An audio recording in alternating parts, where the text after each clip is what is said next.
1 கொரிந்தியர் 6:8-20 வரை.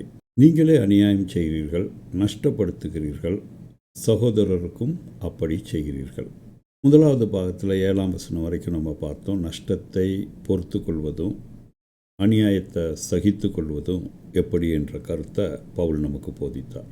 இப்போ என்ன சொல்கிறாரு, மற்றவர்களை குறித்து நம்ம சொல்லுகிறோமே, அப்போ நாமே அநியாயம் செய்கிறவர்களாகவும் நஷ்டப்படுத்துகிறவர்களாகவும் சகோதரருக்கு இப்படிப்பட்ட காரியங்களை இழைக்கிறவர்களாகவும் நம்ம இருக்கிறோம் என்று இந்த வசனத்தில் அவர் சொல்கிறார். மோசம் போகாதிருங்கள், தேவன் தம்மை பரியாசம் பண்ண விட்டார். அதாவது இப்படிப்பட்ட காரியங்களால் நம்ம தேவனை பரியாசம் பண்ணுகிறோம். ஆகவே மோசம் போகாதிருங்கள், தேவன் தம்மை பரியாசம் பண்ண விட்டார். மனுஷன் எதை விதைக்கிறானோ அதையே அறுப்பான். தன் மாம்சத்திற்கென்று விதைக்கிறவன் மாம்சத்தினாலே அழிவை அறுப்பான். ஆவிக்கென்று விதைக்கிறவன் ஆவியினாலே நித்திய ஜீவனை அறுப்பான். அவை கலாத்தியருக்கு இப்படியாக அவர் ஒரு ஆலோசனை சொல்கிறார். மாம்சத்துக்கு ஏற்ற காரியங்களையே குறித்து பேசிக்கொண்டு மாம்சத்தின் காரியங்களை குறித்தே சிந்தித்து கொண்டோம் என்றால் நம்ம அழிவை அறுப்போம்.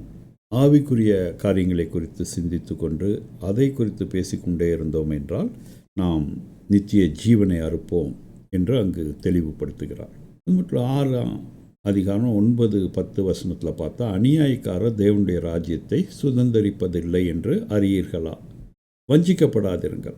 நமக்கெல்லாம் தெரியும் அநியாயக்காரர்கள் தேவராஜ்யத்துக்குள்ளே போவதில்லை அப்படின்ட்டு. ஆனால் நம்ம அநியாயக்காரர் என்று நம்ம அநேக வேளையில் புரிந்து கொள்வதில்லை. ஆகதான் இங்கே பவுல் எச்சரிக்கிறார். அநியாயக்காரர் தேவனுடைய ராஜ்யத்தை சுதந்தரிப்பதில்லை என்று அறியீர்களா? வஞ்சிக்கப்படாதிருங்கள். வேசி மார்க்கத்தாரும் விக்கிரக ஆராதனைக்காரரும் விபச்சாரக்காரரும் சுய புணர்ச்சிக்காரரும் ஆண் புணர்ச்சிக்காரரும் திருடரும் பொருளாசைக்காரரும் வெறியரும் உதாசீனரும் கொள்ளைக்காரரும் தேவனுடைய ராஜ்யத்தை சுதந்தரிப்பதில்லை. இதனுடைய பாவங்களை நம்ம ஒன்றொன்றாக பிரித்து எடுக்காமல் ஒட்டுமொத்தமாக இதில் குறிக்கப்பட்டு இருக்கிற ஏதாவது ஒரு பாவம் நம்மிடத்தில் இருந்தாலும் அது நம்மை பரலோக ராஜ்யத்திற்கு கொண்டு போய் சேர்க்காது என்பது இதனுடைய அர்த்தம். ஆகவே இதன் அடிப்படையில் நாம் மிகவும் கடுமையாக நம்மை பயிற்சி பண்ணி கொண்டோமே இருந்தால் நாம் தவறிவிடுவோம். ஆகவே தான் அடுத்த வசனத்தில் பவுல் இப்படியாக சொல்கிறார். உங்களில் சிலர் இப்படிப்பட்டவர்களாக இருந்தீர்கள், ஆயினும் கர்த்தராகிய இயேசுவின் நாமத்தினாலும் நமது தேவனுடைய ஆவியினாலும் கழுவப்பட்டீர்கள், பரிசுத்தமாக்கப்பட்டீர்கள், நீதிமான்களாக்கப்பட்டீர்கள். எல்லாவற்றையும் அனுபவிக்க எனக்கு அதிகாரம் உண்டு, ஆகிலும் எல்லாம் தகுதியாயிராது. எல்லாவற்றையும் அனுபவிக்க எனக்கு அதிகாரம் உண்டு, ஆகிலும் நான் ஒன்றிற்கும் அடிமைப்பட மாட்டேன். ஏன்னா அடிமைத்தனத்திலிருந்து நம்மை சுதந்திரத்திற்கு அழைத்து வந்து விட்டார் நம்முடைய தேவன். ஆகவே இப்படிப்பட்டவர்களாக இருந்தும் ஆகவே மீண்டுமாக நம்ம அந்த அடிமைத்தனத்திற்குள்ளே போக மாட்டோம். பாவ மன்னிப்பு நிச்சயம் நமக்கு இருந்தால் நிச்சயமாக மீண்டுமாக நம்ம அந்த அடிமைத்தனத்திற்குள்ளாக போக மாட்டோம். பாவ மன்னிப்பு நிச்சயம் இல்லாத வர இப்படிப்பட்ட காரியங்களிலிருந்து நாம் விலக வேண்டும் என்று எவ்வளவுதான் நாம் முயற்சி செய்தாலும் அவ்வளவுக்கு அதிகமாக இப்படிப்பட்ட காரியங்களில் விழுந்து நாம் அழிந்து போவோம். ஆகவே தான் பாவ மன்னிப்பு நிச்சயம் மட்டும்தான் இப்படிப்பட்ட பாவ காரியங்களிலிருந்து நம்மை பிரித்தெடுக்க முடியும். அந்த பாவ மன்னிப்பு நிச்சயம் தேவ அன்பை நமக்கு புரிய வைக்கும். ஒரு தேவனுடைய அன்பை நாம் புரிந்து கொண்டோமே என்றால் அதற்கு பிறகு நம்மிடத்தில் பாவ எண்ணங்கள் வரப்போவதில்லை. ஆயினும் கர்த்தராகிய இயேசுவின் நாமத்தினாலும் நமது தேவனுடைய ஆவியினாலும் கழுவப்பட்டீர்கள், பரிசுத்தமாக்கப்பட்ட நாம் ஏன் மீண்டும் மீண்டும் பாவம் செய்கிறோம் என்றால் பாவ மன்னிப்பின் நிச்சயம் இல்லாதபடியினால் பாவம் செய்கிறோம். பாவ மன்னிப்பு நிச்சயம் இல்லை, பாவிகளாக நம்மை நாமே கருதி கொள்கிறோம். இந்த பாவத்தோடு இந்த பாவத்தை சேர்த்து செய்து கொள்ளலாமே என்று செய்துவிட்டு நியாயப்பிரமாணத்தை நம்முடைய மனதில் வைத்து அந்த பாவத்தை மேற்கொள்ள போராடுகிறோம். நியாயப்பிரமாணம் நம்மை விடுதலையாக்கப் போவதில்லை பிரியமானவர்களை. தேவ கிருபை நம்மளை விடுதலையாக்குகிறது. ஆண்டவர் நாம் பாவிகளாக இருந்தபோதே எப்படியாக நம் மீது அன்பு கூர்ந்தார், எப்படியாக நம்மை அந்த பாவத்திலிருந்து விடுவித்தார், அந்த பாவங்களை மன்னித்தார் என்று நாம் சிந்தித்து தேவ அன்பை உணரும் போது மட்டுமே நாம் பாவத்திலிருந்து விடுபட முடியும். வயிற்றுக்கு போஜனமும் போஜனத்துக்கு வயிறும் ஏற்கும். ஆனாலும் தேவன் இதையும் அதையும் அழிய பண்ணுவார். சரீரமோ வேசித்தனத்திற்கல்ல, கர்த்தருக்கே உரியது. கர்த்தரும் சரீரத்துக்குரியவர். தேவன் கர்த்தரை எழுப்பினாரே, நம்மையும் தமது வல்லமையினாலே எழுப்புவார். அநேகர் பண்ணுகிற ஒரு தவறு என்னவென்றால், மரித்த பின்பு நம்முடைய ஆத்மா அல்லது நம்முடைய ஆவி தேவனிடத்தில் போய் சேரும் என்ற நம்பிக்கை உடையவர்களாக இருக்கிறோம். பவுல் இங்கு வலியுறுத்தி சொல்கிறார், நம்முடைய சரீரத்துக்கு தேவன் உரிமையாளர்ன்றார். ஆத்மாவுக்கு மட்டும் இல்லை, சரீரத்தை படைத்த தேவன் சரீரத்துக்கும் உரியவர். ஆகவே இந்த சரீரத்தோடு கூட நம்மை எழுப்புவார். ஏன்னா தேவன் இயேசு கிறிஸ்துவை சரீரத்தோடு கூட எழுப்பினார். அவர் எல்லாருக்கும் போய் அந்த தழும்புகளை காண்பித்தார். அநேகர் இப்படிப்பட்ட காரியத்தில் இருக்கிறாங்க. ஆவி ஆத்மா எழுப்பப்படும், சரீரம் அழிந்து போகும் என்று. பிரியமானவர்களே, சரீரம் அழியப் போவதில்லை. ஆகவே நிறைய பேர் இப்படியும் நினைக்கிறாங்க, நல்லடக்கம் செய்யப்பட்டால் மட்டுமே சரீரம் எழும்பும் என்று. ஒருவேளை இப்பொழுது இடக்குறைவினால் நம்ம சரீரத்தை எரித்து அவர்கள் அந்த கடைசி கிரியை செய்தாலும், மற்ற விதமாக சரீரத்தை அவர்கள் அழித்து போட்டாலும் உயிர்த்தெழுதலுக்கு வாய்ப்பு இல்லை என்று நிறையா பேர் நினைக்கிறாங்க.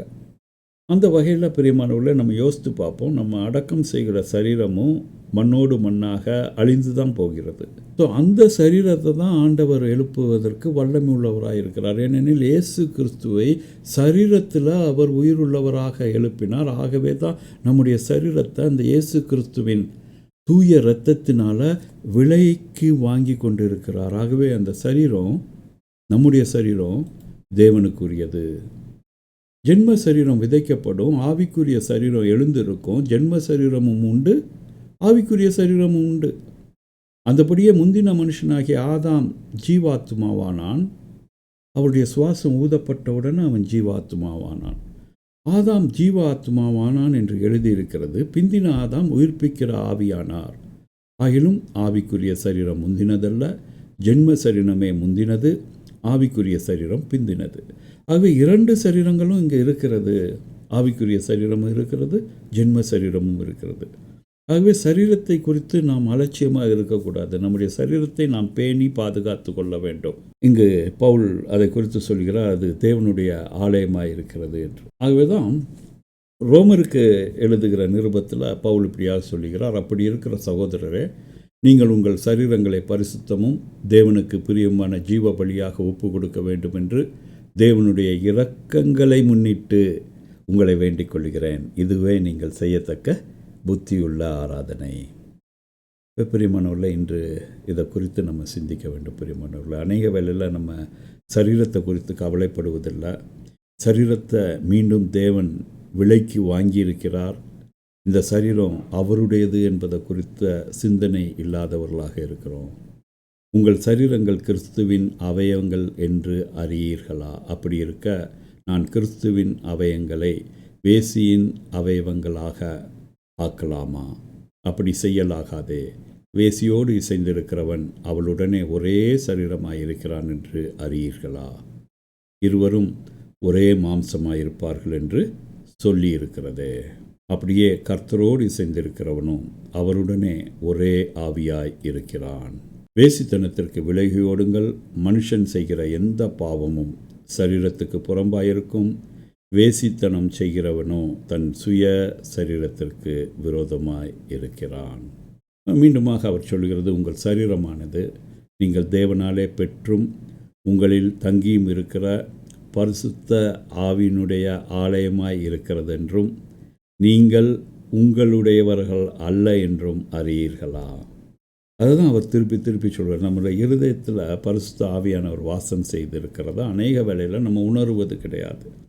அவை தான் பவுல் சொல்கிறார், பரிசுத்த ஆவியானுடைய ஆலயமாய் உங்கள் சரீரம் இருக்கிறது என்றும் நீங்கள் உங்களுடையவர்கள் அல்ல, நீங்கள் தேவனுடையவர்கள் என்பதையும், பரிசுத்த ஆவி உங்களுடைய சரீரத்தை ஆலயமாக்கி விட்டது என்பதையும் நீங்கள் ஏன் அறியாமல் இருக்கிறீர்கள்? கிரயத்துக்கு கொல்லப்பட்டீர்களே, ஆகியால் தேவனுக்கு உடையவைகளாகிய உங்கள் சரீரத்தினாலும் உங்கள் ஆவியினாலும். இங்கே தான் அநேக தவறு செய்கிறாங்க. ஆவியில் அதிகமாய் ஆண்டவரை ஆராதிப்பாங்க. ஆனால் சரீரமோ பாழடைந்து கிடைக்கும். ஆகவே உங்கள் சரீரத்தினாலும் உங்கள் ஆவியினாலும் தேவனை மகிமைப்படுத்துங்கள். ஏனெனில் நீங்கள் கிரயத்துக்கு கொல்லப்பட்டீர்களே.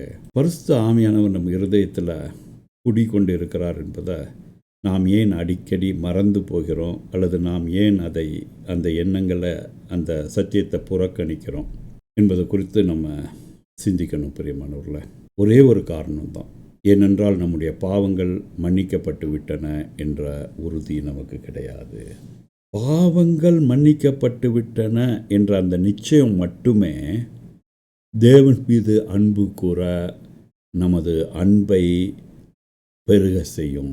தேவன் மீது இருக்கிறதான நமது அன்பை பெருகச் செய்கிற ஒரே ஒரு காரியம், தேவன் என்னுடைய எல்லா பாவங்களையும் மன்னித்து விட்டார் என்ற ஒரே ஒரு காரியம் மட்டும்தான் தேவனை அன்பு கூற, தேவனிடத்தில் நம்ம அண்டி சேர, இன்னும் அப்படிப்பட்ட தேவன் என்னுடைய இருதயத்தில் வாசம் செய்கிறார், என்னுடைய சரீரத்தை ஆலயமாக்கி கொண்டார் என்ற அந்த எண்ணத்தோடு கூட நம்ம எப்பொழுதும் இருக்க வேண்டும் என்றால் பாவ மன்னிப்பு நிச்சயம் வேண்டும். பாருங்கள், ஆசீர்வாதம் நம்ம தேவனிடத்தில் அழைத்து வராது. சரீரத்தில் உண்டாகிற சுகம் நம்ம தேவனிடத்தில் அழைத்து வராது. பாவ மன்னிப்பு நிச்சயம் மட்டுமே நம்ம தேவனிடத்தில் அழைத்து வரும். தேவனிடத்தில் அதிகமாய் அன்பு கூற செய்யும். தேவனிடத்திலிருந்து ஒருபோதும் பிரிந்திருக்காதபடி ஒவ்வொரு வினாடியும் ஒவ்வொரு மணித்துளியும் அவரை தேடிக்கொண்டே இருக்க, அவரோடு கூட உறவாடி கொண்டே இருக்க நம்மை செய்கிற ஒரே ஒரு காரியம் பாவ மன்னிப்பு நிச்சயம். ஏனெனில் பாவ மன்னிப்பு நிச்சயம் தேவ அன்பை நம்முடைய இருதயத்தில் பெருக செய்யும். அவை இதற்கு உதாரணமாக நான் ஒரு காரியத்தை பார்க்கிறேன். மகதலேனா மரியாள் ஆண்டவர் உயிர்த்தெழுந்த காலையில் தனியாக சென்று என் பாவங்களை மன்னித்தவர் எங்கே என்று அங்கு தவித்து நின்று அழுகிற காரியத்தை நம்ம பார்க்கிறோம். ஏனெனில் இயேசு கிறிஸ்து சீமோன் வீட்டில் சொன்னார், இவளுடைய பாவம் அதிகமாய் மன்னிக்கப்பட்டு இருக்கப்படினால இவள் என் மீது அதிகமாய் அன்பு கூறுகிறாள் சீமோனே அப்படின்னு சொல்லுகிறார். அடுத்ததாக அவர் சொல்லுகிறார், ஒரு சத்தியத்தை சொல்கிறார், எவனுக்கு அதிகமான பாவங்கள் மன்னிக்கப்பட்டு இருக்கிறதோ அவன் அதிகமாய் என் மேல் அன்பு கூறுவான் என்று அவர் சொல்லுகிறார். அவை பாருங்க, தன்னுடைய வயிற்றில் தேவகுமாரனை பெற்றெடுத்த தாயாகிய மரியாள் அங்கு இல்லை. தன்னுடைய 12 வயது சிறுமியை உயிரோடு எழுப்பி தன்னிடத்தில் தந்த அந்த பெற்றோர்களும் அந்த குடும்பமும் அங்கு இல்லை.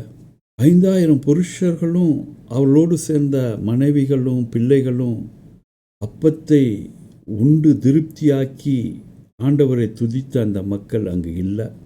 இப்படியாக உலக பிரகாரமான சுகத்தையும் உலக பிரகாரமான ஆசீர்வாதங்களையும் பெற்றவர்கள் அங்கு இல்லை. ஆனால் ஒரே ஒரு சகோதரி, இவளுடைய பாவங்கள் அதிகமாய் மன்னிக்கப்பட்டு இருக்கிறபடினால இவள் என் மேல் அதிகமாய் அன்பு கூறுகிறாள் என்ற சத்தியம் இங்கு நிறைவு பெறுகிறது. பிரியமானவர்களே, யாரையும் துணைக்கு சேர்க்கவில்லை. என் பாவத்தை மன்னித்தவர் எங்கே என்று நாம் தேடுகிறோமா பிரியமானவர்களே? என் பாவங்களை மன்னித்தவர் எங்கே என்று ஒரு விசையாவது நாம் அவரை தேடி இருக்கிறோமா? மகதலேனா மரியாள் அதிகாலையிலே சென்று என் பாவத்தை மன்னித்தவரை எங்கே வைத்தீர்கள் என்று தேடி அலைகிறார், அழுது புலம்புகிறார். என்றாவது ஒரு நாள் நாம் தேடி இருக்கிறோமா பிரியமானவர்களே? என்னுடைய பாவத்தை மன்னித்தவர் எங்கே என்று நாம் தேடி இருக்கிறோமா? பாவ மன்னிப்பு நிச்சயம் உடையவர்களாக இருந்தால் அனுதினமும் தேடுவோம், ஒவ்வொரு மணித்துளியும் தேடுவோம், ஒவ்வொரு வினாடியும் தேடுவோம். அதை தான் நம்ம இங்கே பார்க்கிறோம். அதெல்லாம் நான் உனக்கு சொல்லுகிறேன், இவள் செய்த பாவங்கள் அநேக பாவங்கள் மன்னிக்கப்பட்டது. இவள் மிகவும் அன்பு கூர்ந்தாலே எவனுக்கு கொஞ்சம் மன்னிக்கப்படுகிறதோ அவள் கொஞ்சமாய் அன்பு கூறுவான் என்று சொல்லி அவளை நோக்கி உன் பாவங்கள் மன்னிக்கப்பட்டது என்றார். பெரியமானவர்களே, பாவ மன்னிப்பு நிச்சயம் மட்டுமே இந்த சரீரம் தேவனுடைய ஆலயம் என்பதை ஒவ்வொரு வினாடியும் நம்மை உணரச் செய்யும். இந்த சரீரத்தையும் ஆவியையும் ஆத்மாவையும் பரிசுத்தமாய் வைக்க செய்யும். ஆகவே இன்று முதல் பாவ மன்னிப்பு நிச்சயத்தை பெற்றவர்களாக என் பாவத்தை மன்னித்தவர் எங்கே என்று ஒவ்வொரு வினாடியும் அவருடனே கூட இருந்து அவரை தேடி கண்டுபிடித்து அவரோடு கூட உறவாட தேவன் நம்மை ஆசீர்வதிப்பாராக. அந்த அருளை நமக்கு அவர் புரிவாராக. தேவன் தாமே இந்த வார்த்தைகளை ஆசீர்வதிப்பாராக. ஆமென்.